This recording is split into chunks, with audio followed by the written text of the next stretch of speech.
Hey, I'd like to welcome you to another episode of Money Matters Top Tips for Success, where each and every day I bring on new business owners, entrepreneurs, and executives and have them share their top tips for success with you. My name is Adam Torres. You can follow me on Instagram at Ask Adam Torres. Keep up with my book releases, book tour schedule, signings, all that other good stuff. Always love to connect with you there. And as always, if you'd like to apply to become a co-author of one of my upcoming books, just head on over to the website, moneymatterstoptips.com, and click on Become an Author to apply. All right, so today I have Daniel Narciso on the line, and he's a senior investment analyst over at Justice Funds and also founder of Latino Innovators of Tomorrow. Daniel, welcome to the show. Hey, Adam, thanks for having me. So really excited to get into what you're doing over at Latino Innovators of Tomorrow and the brand new nonprofit that you restarted recently. So great stuff there. And before we do that, though, let's get a little bit further into your background. So how did you get started in your career?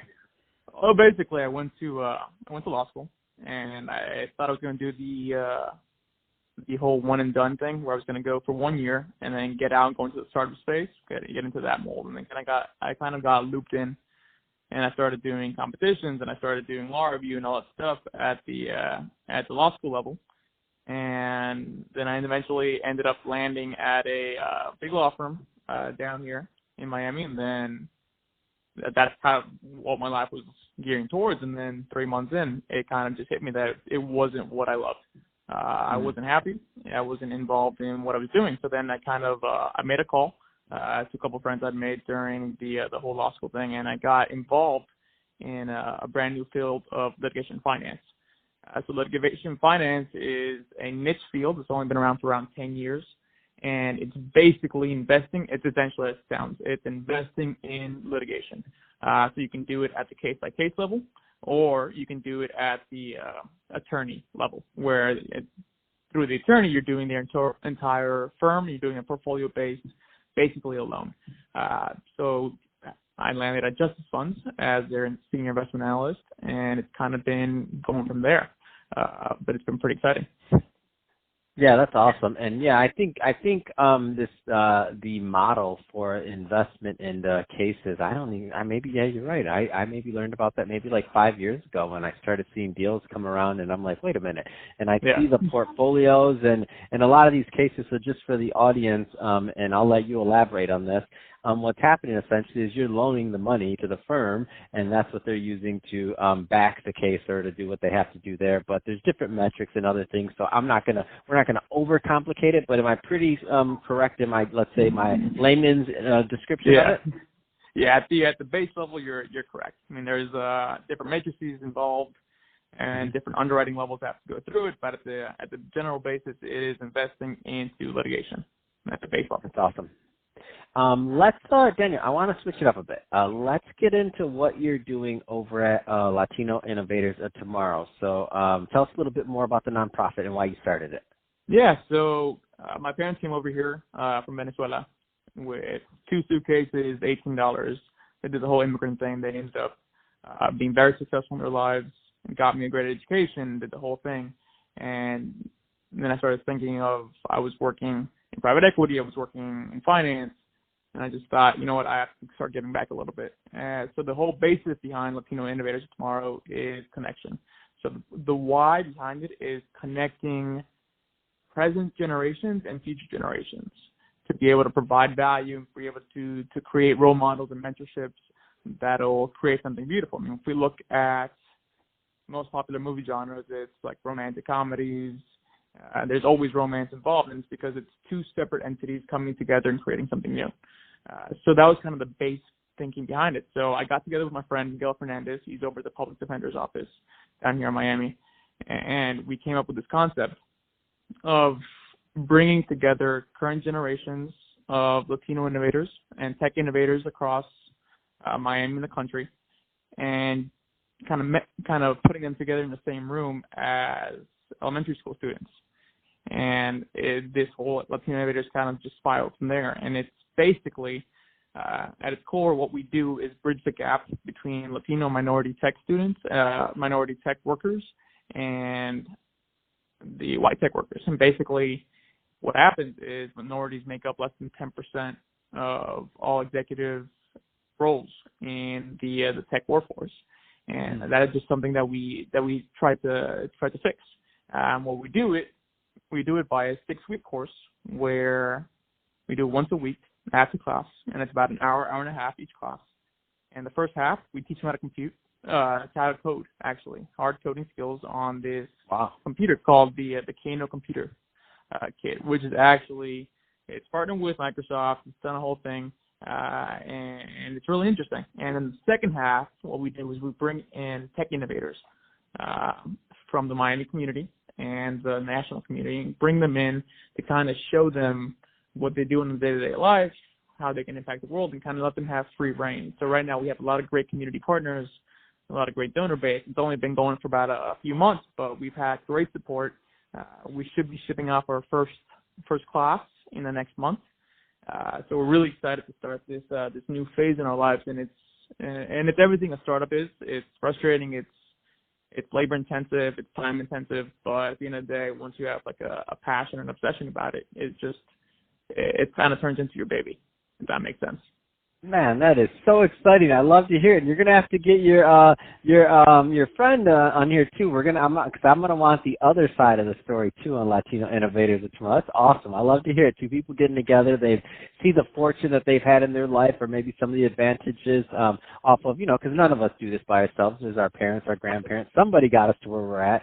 For most of us, or for a lot of us, with opportunity and really giving back and thinking about that. And a lot of people, I think they wait a little bit too long to have that conversation. What I love about that is that you're a young guy. You're out there, you're building your career, you're doing good things, and you're like, no, I want to get back now. I don't have to wait until I'm retired, right? Yeah, and I think that's sort of a staple within our generation and the future generations, is that everybody wants to give back in a certain way and kind of help, because at the end of the day, all we have is each other. What kind of feedback have you gotten from the participants, from the program participants, like all that other thing? Give us a little bit of a feel for that, because I think it's really exciting what you're doing. So these are 3rd to 5th graders, and we've only had like a one test study so far. I mean, they love it. I mean, it's greatly received, and we're trying to expand it, and we're going slowly but slowly. But at the end of the day, it's not about the parents, though. I'm getting the parents, the feedback from the parents. Obviously, the 3rd grade or the 5th grade is not going to be like, hey, let me fill out that survey, Daniel. This is really good. No, I mean like the parents, the organizers. It's not easy to put together a room of any age group and get them to think about coding, and let alone the age and the demographic that you're attempting to do it. I mean, let's not cut it short here. The parents love it. The parents think it's a great idea. It kind of helps them. Because everyone wants to get their kids involved with tech in some way. And we kind of started off by saying that when you look around, everything that we're involved with has to do with tech. If we work on a computer, it's tech. If we have an iPad, it's tech. If we go on TikTok, if we go on Instagram, it's tech. Everything we do, if we play video games, it's tech. And kind of lines the basis of, tech isn't just coding. And that's why we bring in mentors that have these soft skills also, that are based on the user experience, based on growing their models, based on selling, to kind of show them that, tech is just it's a mandatory thing in our lives now, and you don't have to be a coding guy. I mean, I have barely any coding skills. I learned through the Kano computer kit at a rudimentary level, but that's not my shtick. So what we're trying to do is give them a nice, well-rounded view of everything that's involved in the process, because at the end of the day, tech is here to stay. It's not going anywhere, and we need to be involved with it. So what's next for Latino Innovators tomorrow? What's the goals? What's the 2020 looking like? What are some of the aspirations for the nonprofit? So 2020, we're looking to get our full-size class, our first full-size class within the next month. It's going to be 30 students.